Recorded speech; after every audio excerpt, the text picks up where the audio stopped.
अब आगे हम देखते हैं द्रौपदी के 5 पुत्रों की अनाथ की तरह मृत्यु का कारण क्या है। उनके 5 पुत्र जो कि अनाथ की तरह मृत्यु प्राप्त हुआ, ऐसा क्यों? त्रेता युग में उत्तम यश वाले महान धर्मात्मा महान दानवीर पराक्रमी प्रजापालक एवं दीन दुखियों के रक्षक हरिश्चंद्र नाम के महान प्रतापी राजा थे। उनके राज्य में प्रजा को न किसी प्रकार कष्ट था और न किसी प्रकार का भय, न अकाल न सूखा आदि अन्य किसी प्रकार का व्याधियाँ थी और न कोई अकाल मृत्यु से मरता था। सभी प्रजा शरीर से भी तथा मन से भी स्वस्थ रहकर धार्मिक कार्यों में लगी रहती थी।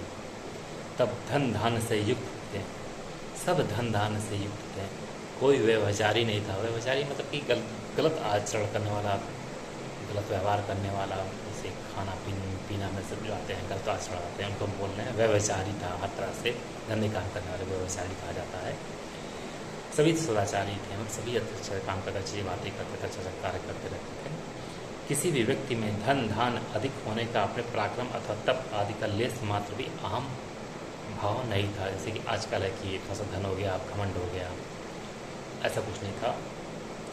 एक बार महाराज हरिश्चंद्र जंगल में शिकार के लिए हिरण का पीछा कर रहे थे कि बचाओ बचाओ, ये स्त्रियों की आवाज़ सुनी।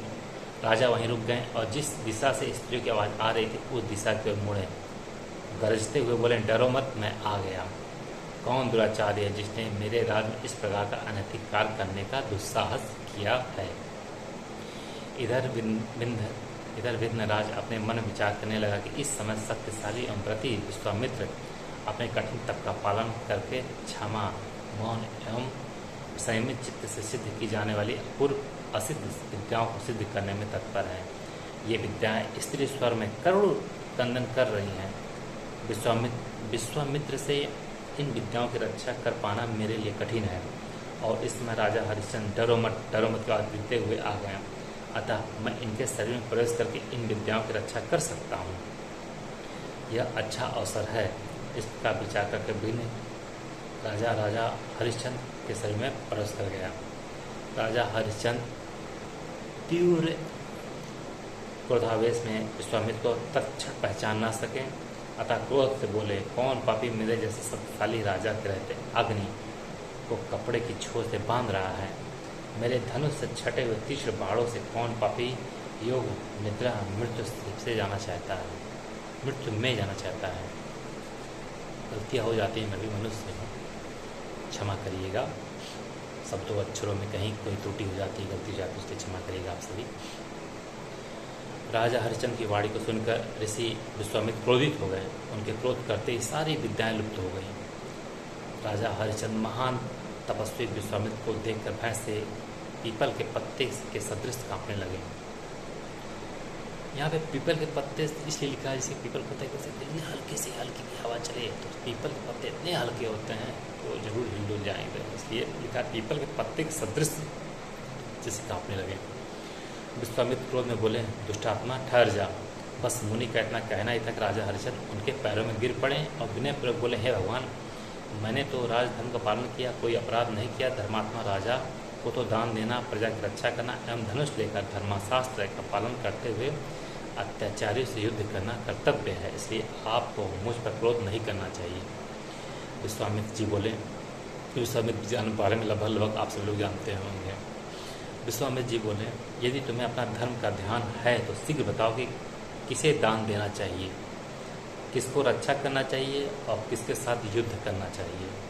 राजा हरिश्चंद्र बोले, हे मुनिवर, विप्र श्रेष्ठ एवं अन्य निर्धनों को दान देना चाहिए, भयमुक्त प्राणियों की रक्षा करनी चाहिए तथा शत्रुओं के साथ युद्ध करना चाहिए। विश्वामित्र बोले, यदि तुम्हें राजधर्म का इतना ज्ञान है तो मैं मुमुक्षु ब्राह्मण हूँ, तुम मेरी इच्छा अनुसार मुझे दान दो। मुनि की वाणी को सुनकर प्रसन्न मन से राजा बोले, हे मुनिवर, आप स्वर्ण आभूषण, पुत्र, स्त्री, मेरा प्राण, राजनगर, राजकोष आदि जो भी चाहें आज्ञा करें, सभी आपके चरणों में उपस्थित है।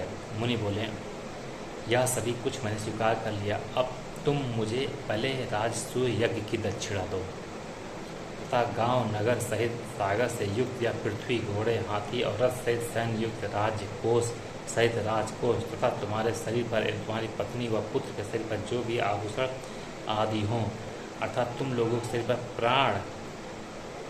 शरीर व प्राण को छोड़ सभी कुछ मुझे दान में दे दो। विश्वामित्र की इच्छा अनुसार राजा हरिश्चंद्र ने सभी कुछ समर्पित कर दिया। फिर मुनि बोले, हे राजन, तुमने सब कुछ मुझे दे दिया, अब यह बताओ कि इस राज्य का स्वामी कौन होगा। तो राजा बोले, हे मुनिश्रेष्ठ, जिस समय ही मैंने सभी कुछ आपको अर्पित कर दिया उसी क्षण से आप उसके स्वामी हो गए।